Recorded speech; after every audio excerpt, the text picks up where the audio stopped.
มังนมัสสามิกราบพระธรรมสุปฏิปันโนภควโตสาวกสังโฆสังฆังนัมมามิกราบพระสงฆ์นะโมตัสสะภะคะวะโตอะระหะโตสัมมาสัมพุทธัสสะนะโมตัสสะภะคะวะโตอะระหะโตสัมมาสัมพุทธัสสะนะโมตัสสะภะคะวะโตอะระหะโตสัมมาสัมพุทธัสสะพุทธังสรณังคัจฉามิธัมมังสรณังคัจฉามิสังฆังสรณังคัจฉามิตุติยัมปิพุทธังสรณังคัจฉามิตุติยัมปิธัมมังสรณังคัจฉามิตุติยัมปิสังฆังสรณังคัจฉามิตติยัมปิพุทธังสรณังคัจฉามิตติยัมปิธัมมังสรณังคัจฉามิตติยัมปิสังฆังสรณังคัจฉามิอิติปิโสภะคะวะอะระหังสัมมาสัมพุทโธวิชาจรณะสัมปันโนสุขโตโลกวิทูอนุตตโรปุริสธรรมสารถิสัทธาเทวมนุสสนังพุทโธภควาติยันตุนิมิตตังอวมังคลัญจาโยจามนาโปสกุณัสสะสัทโธปาปะกังโหตุสุปินังอากันตังพุทธานุภาเวนะวินาสเมนโตสวากขาโตภควตาธัมโมสันดิติโกอากาลิโกเอหิปัสสิโกโอปัญญิโกปัจจตังเวทิตาโพวินโยหิติยันตุนิมิตตังอวมังคลัญจาโยจามนาโพสกุณัสสะสัทโธปาปักขโหตุสุปินังอากันตังธัมมานุภาเวนะวินาสเมนโตสุปฏิปันโนภควโตสาวกสังโฆอุชุปฏิปันโนภควโตสาวกสังโฆยายะปฏิปันโนภควโตสาวกสังโฆสามีจิปฏิปันโนภควโตสาวกสังโฆยะติตังจตาริปุริสยุคานิอัตถปุริสปุคลาเอสะภควโตสาวกสังโฆอาหุนยโยปาหุนยโยทักขินยโยอัญชลีกรณีโยอนุตตรังปุญญเขตังโลกัสสาติยันตุนิมิตตังอวมังคลัญจาโยจามนาโปสกุณัสสะสัทโธปาปักขโหตุสุปินังอากันตังสังฆานุภาเวนะวินาสเมนโตโพชังโฆสติสังฆาโตธัมมนังวิจโยตถาวิริยัมปิติปัสสติโพชังคาจตถาปะเรสมาตุเปกโพชังคาสัตเตเตสัพพทักษินา มุนินาสัมมตคตาภาวิตาภาอุริกตาสังวัตตันติอภิญญายานิพพานยาจะโพธิยาเยเตนะสัจจวัชเชนะโสติเตโอตุสัพพทาเอกัสสมิงสมเยนะโธโมคคัลลานัญจะกัสสปังคิลันเนตุคิเตติสวาโพชังเคสัตตะเทสัญญิเตจัตตังอภินันติตวาโรคมุจจิงสุตังคะเนเอเตนะสัจจวัชเชนะโสติเตโหตุสัพพทาเอกทาธรรมราชาปิเขลัญเยนะปิปิริโตจุนตเทเรนะตัญเยวะปนะเปตวานะสาธรังสัมโมติตวาจะอภัตถาตัมหาอุทาสิธานโสเอเตนะสัจจะวัชเชนะโสติเตโหตุสัพพทา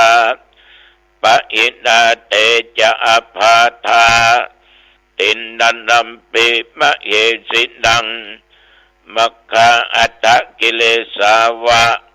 ปัตตานุปติธัมมตังเอเตนะสัจจวัชเชนะโสติเตโห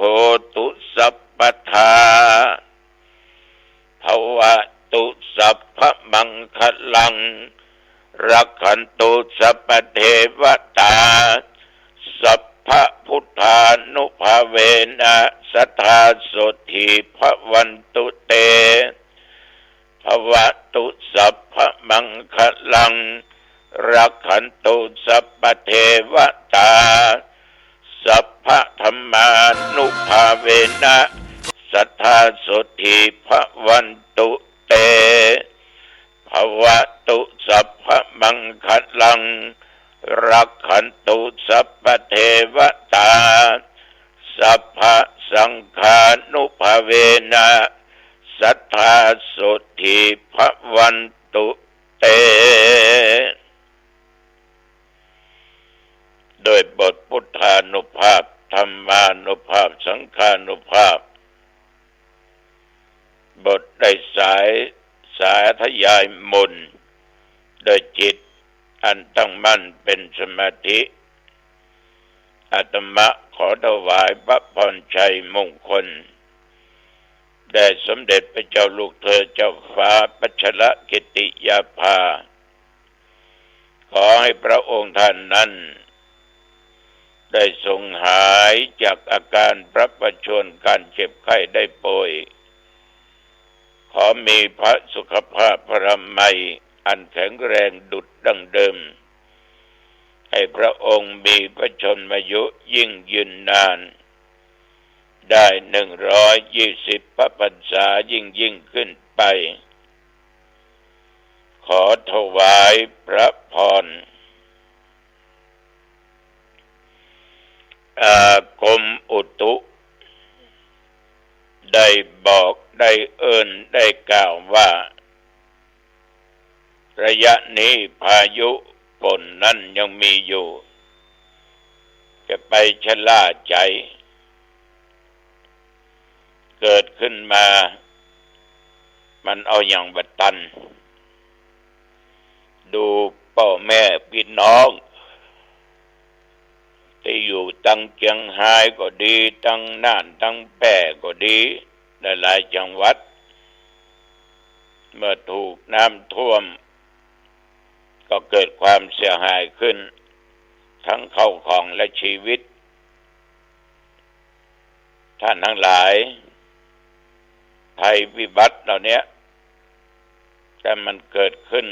มันเดือดร้อนนำความหายนะเกิดขึ้นนับตั้งแต่เมื่อตะวามาจนถึงปัจจุบันประเดี๋ยวนี้ เที่ยวบริเวณวัดหนองทองใกล้เคียงเหนือใต้ตกออกแต่ว่านี่แดดนะเว้ย แต่ว่านี่แดดมันยังค่ำอากาศอบอ้าวอยู่ในห้องจะต้องเปิดพัดลมเปิดประตูเปิดหน้าต่างอุณหภูมิ36 องศาปัจจุบันนี้20 องศาก็ออกไม่ออกแต่ว่านี่กินเขาง่ายแล้วก็ไปมหาลัยน็อตเชียงใหม่เป็นวันสถาปนาครบ24 ปีการจัดตั้งมหาลัยน็อตโดยคุณณรงค์ ชวศิลป์เป็นอธิการบดีของมหาลัยเปิดมาได้24 ปีมีนักศึกษานิสิตนักศึกษาทั้งระบบที่อยู่ประจำ 2,000 ปลายนอกระบบ 8,000 ปลายรวมแล้ว10,000 กว่าแต่ว่าทุเจ้าเก้าตนประเจริญพุทธมนต์รับอาหารบิณฑบาตเข้าป่าอาหารแห้งรวบรวมแล้วได้กี่กระสอบก็จะส่งไปช่วยผู้ที่ประสบภัยน้ำท่วมที่จังหวัดเชียงรายต่อไปก็ได้มากพอสมควรเสร็จจากพิธีก็กลับวัดแล้วก็ไม่ได้ไปไหน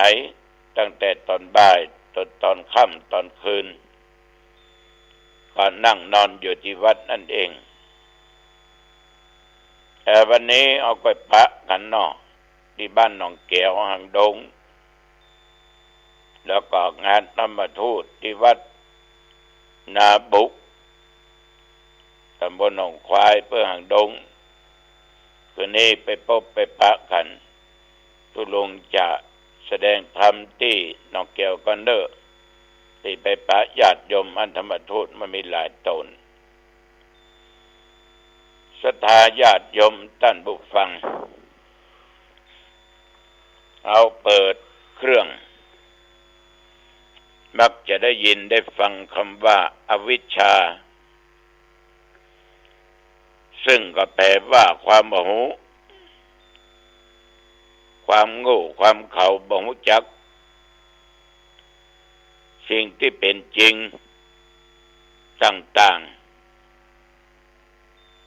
ๆในที่นี้ท่านได้มุ่งเอาเรื่องการบ่รู้เรื่องอริยสัจสี่ก็คือเรื่องของทุกข์เรื่องเหตุเกิดทุกข์เรื่องความดับทุกข์แล้วก็เรื่องหนทางความดับทุกข์เป็นส่วนใหญ่ในฐานะที่เราเป็นมนุษย์เป็นชาวพุทธหรือจะเจ้าใดก็ตามถ้าเรายังบ่รู้สิ่งที่มันเป็นจริงว่าทุกข์นั้นส่วนมากมันเกิดจากอันยังแต่จะใดกับมันเกิดขึ้นแล้วผู้มีสติและปัญญาผู้มีวิชาความรู้ย่อมจะแก้ไขในเรื่องของทุกข์เหล่านี้ได้แต่ถ้าว่ามีอวิชชาความบ่รู้แจ้งบ่รู้จริงนั้นก็คงจะดับได้ยากทุกข์นี่ญาติโยมคนส่วนมากไม่ว่าโยมและอาตมะเขาก็ไม่อยากจะพบไม่อยากจะปะแต่ทุกคนนั้นส่วนใหญ่นะ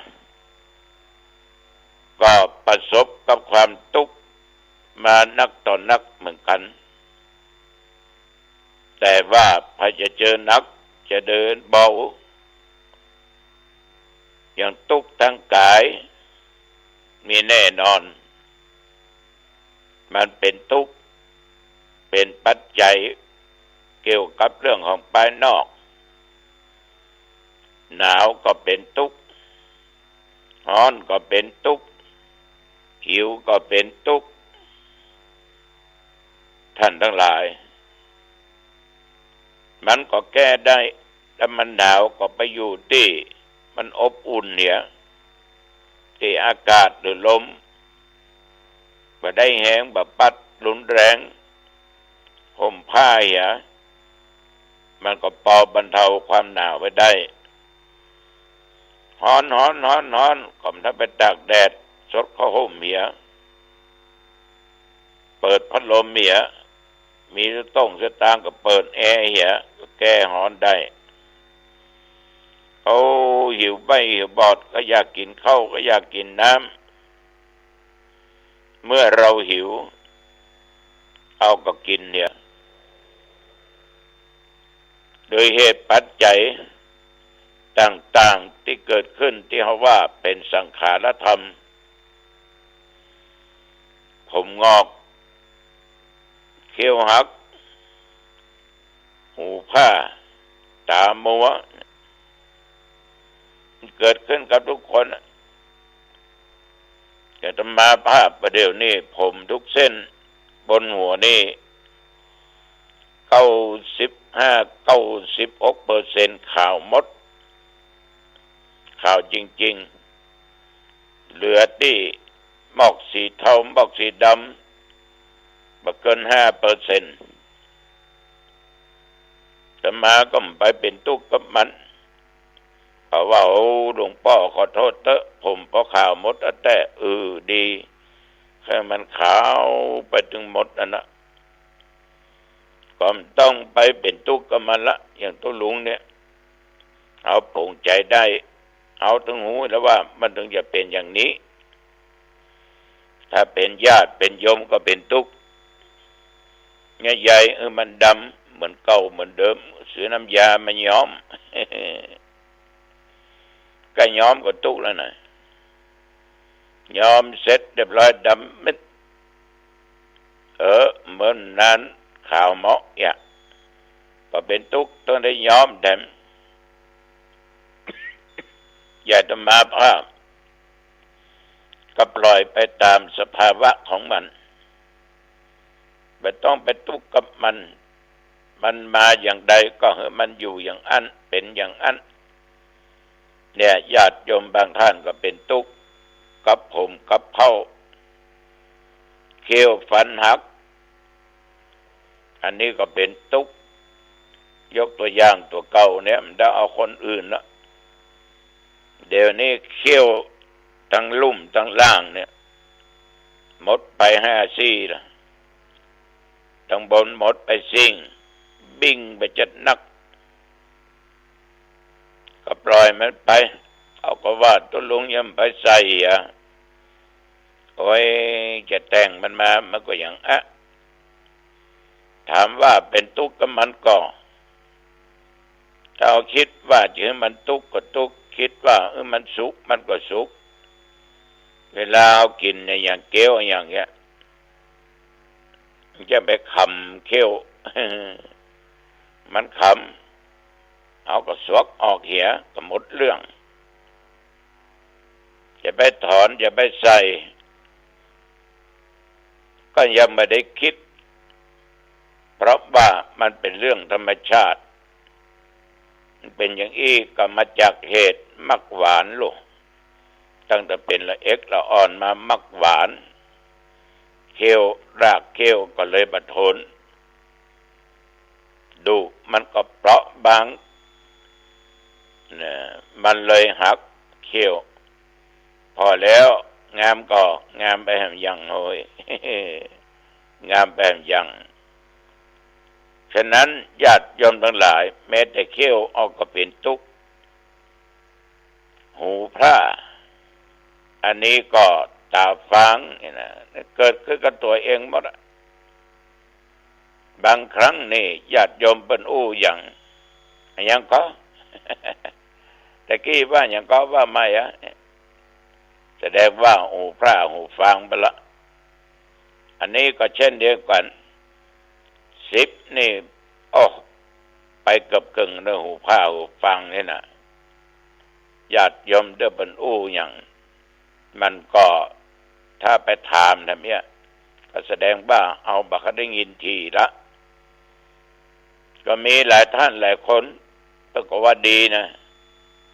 ต้องไปฟังเสียงลูกเสียงกาเสียงคนนั้นเสียงคนนี้เสียงแจ้งเสียงด่าเสียงที่เสียงอินติสินอินทามต้องได้ยินละ พอด่าเป็นอย่างก่อมต้องได้ยินละมันก่อมตุกละถ้าหูยังได้ยินอยู่บรรดามาปอกใส่ส่วนไปละยิ่งจะตุกนักไปแถมนอกจากนั้นตาก็มัวตาก็ฟังใส่แว่นอันหมู่ขายแว่นนี่ก็เพื่อถึงจ้างเนาะระยะทางต้องมาเปลี่ยนละมันก็ถึงมัวฟังมันหลอกมาเปลี่ยนไปละน้ำตาพ่องอย่างพ่องไปตกใส่มันอย่างโยมทั้งหลายก็ทำมือกระจกมัวฟังไปตัวตาก็มัวฟังไปตัวอย่างเวลาเดี๋ยวนี้ถึงจะมาภาพอ่านหนังสือก็อ่านได้ต้องใส่แว่นถ้าถอดแว่นไปก็อ่านบักชัดเจนแต่ว่ามันเป็นทุกข์มันก็ทุกข์มันเป็นไปตามใบตามอายุแต่บางท่านบางคนทุกข์ตั้งใจบางคนทุกข์ตั้งใจทุกข์ใบทุกข์บอดทุกข์กายข้าตึมหัวนะทุกข์ใจนี่ ทุกข์หยังก็ตั้งใจลูกเต้าบ่ถูกบ่ลงต้องกันผิดออกกันตลอดลูกประโยชน์ในถ้อยฟังกรรมการก่อมยะการก่อมทำได้แก่แก้วเอวกินเมาเหล้าเมายาอยู่ตลอดบ่ม่วนใจนะตุบ่ม่วนใบม่วนบอดบางคนก็ยังว่าตุกกับผัวตุกกับเมียอย่าร้างกันไปอยู่ด้วยกันก็ยังว่าบนหม้อขี้ควมเป็นผัวเพศเมียผีผัวยักษ์เมียมารก็เตื้อก็ขาไปมาเพราะโดนตีโดนเตะตาปามก็มีละกันไปก็คือตึงอาการก็เป็นทุกข์บางคนก็อกหักแฟนละแฟนทิ้งเป็นทุกข์อยู่ในนั่งเงากกงกแล้วไม่บอกคอยจะไปเสียใจอย่างบล่ำบเหลือตุลงว่าโอ้ของอย่างนี้ มันเจ็บมันมาม่วนมันปวดเขาจะฟังฉะนั้นญาติโยมนอกจากสิ่งเหล่านี้ก็ของที่เขาชอบเอามาได้สมปรารถนาก็เป็นทุกข์ถ้ามันได้ก็ยังเป็นทุกข์อยู่กลัวมันหายกลัวมันจากไปฉะนั้นบางสิ่งบางอย่างเนี่ยที่มันเกิดขึ้นเนี่ยโยมมันมาจากเหตุทั้งนั้นมันมีเหตุมันจะบรรทุกข์ฉะนั้นเอาจะดับทุกข์ต้องดับที่เกิดทุกข์นั่นคือเหตุของมันวันนี้ก็แค่นี้ก่อนวันพุธก็นำมามาจาต่อเนาะเอาละวันนี้อ่านว่าเป็นเวลาพอสมควรอายุวันโนสุขังพลังพบกันใหม่โอกาสหน้าเจริญพรท่านทั้งหลายมันเป็นธรรมชาติของมนุษย์แต่มนุษย์เข้าไม่ถึงธรรมชาติเมื่อเข้าไม่ถึงธรรมชาติมนุษย์จึงผิดธรรมชาติเพราะไปยึดติดเพราะไปหลงในรูปในเสียงสองประการนี้จะเกลียดก็เกลียดในรูปเกลียดในเสียงเราจะเกลียดจะชังก็อยู่ในรูปในเสียงนั้นอีกเราจะรักเราจะหลงก็อยู่ในรูปในเสียงนั่นอีกมันเป็นบ่อเกิดแห่งการเกิดความทุกข์เป็นเหตุให้เกิดจิตเศร้าหมองจิตฟุ้งซ่านเพราะจิตไปยึดติดในรูปเพราะจิตไปยึดติดในเสียง คนจำนวนมากของโลกเป็นเช่นนี้รูปกับเสียงกลายเป็นกาวคนทั้งโลกเปรียบเสมือนหนูติดกาวมันเป็นเช่นนี้ของมันเมื่อเราฝึกจิตเมื่อจิตเป็นผู้รู้จิตก็จะไม่หลงในรูปไม่หลงในเสียงเมื่อเราฝึกจิตนั้นก็ไม่ยึดติดในรูปไม่ยึดติดในเสียงเมื่อจิตเป็นผู้รู้จิตก็รู้ว่าสิ่งเหล่านี้มันไม่เที่ยงเพราะเมื่อจิตเป็นจิตผู้รู้จิตก็รู้ว่ารูปของเราก็คือร่างกายของเราเป็นของสกปรกเป็นของเน่าเหม็นตั้งแต่เส้นผมเราบนศีรษะเราเป็นต้นมีแต่น้ำมันมีแต่เหื่อมีแต่ไข่เราพิจารณาวันรูปของเรานั่นเป็นของเน่าของเหม็นเป็นของสกปรกเพราะเราไปหลงในรูปเราไปปรุงแต่งในรูปทั้งหลายจึงเป็นบ่อเกิดของกิเลส